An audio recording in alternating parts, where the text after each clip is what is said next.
গত বুধ ও বৃহস্পতিবার অসম পুলিশের এসটিএফ অসম, কেরল ও পশ্চিমবঙ্গ থেকে ৮ জঙ্গিকে পাকড়াও করে। আনসারুল বাংলা টিম বা এবিটির সদস্য ধৃতদের একজন সাদ রাডি ওরফে সাব শেখ। গোয়েন্দা সূত্রে খবর, শুধু ভুয়ো পাসপোর্ট নয়, এ রাজ্যের 2 বিধানসভায় সাবের ভোটার কার্ডও আছে। গোয়েন্দা সূত্রে খবর, আনসারুল্লাহ বাংলা টিমের জঙ্গি সাদ রাডির ভুরি ভুরি ভুয়ো পরিচয়পত্র, ভুয়ো নথি দিয়ে পাসপোর্ট তৈরি করায় সাদ রাডি।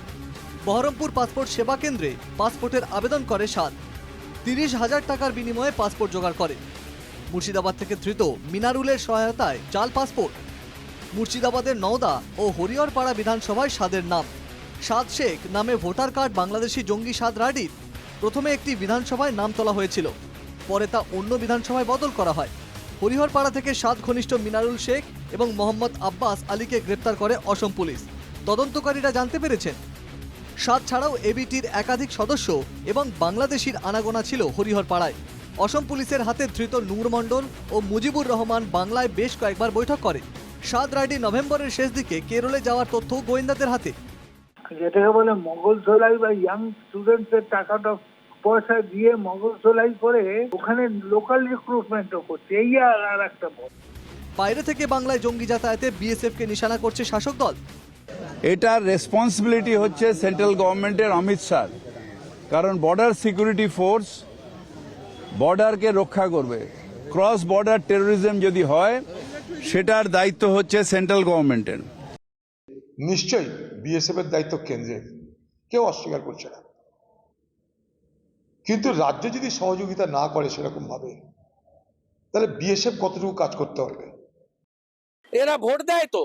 আমরা 2,33,27,000 ভোট পেয়েছি, সবটা হিন্দুদের ভোট এবং জনজাতিদের ভোট।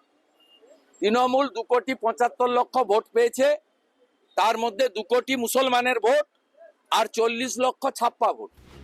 এই আবহে জাল পাসপোর্ট কাণ্ডে নাম জড়িয়েছে জলপাইগুড়ির মাল পুরসভার।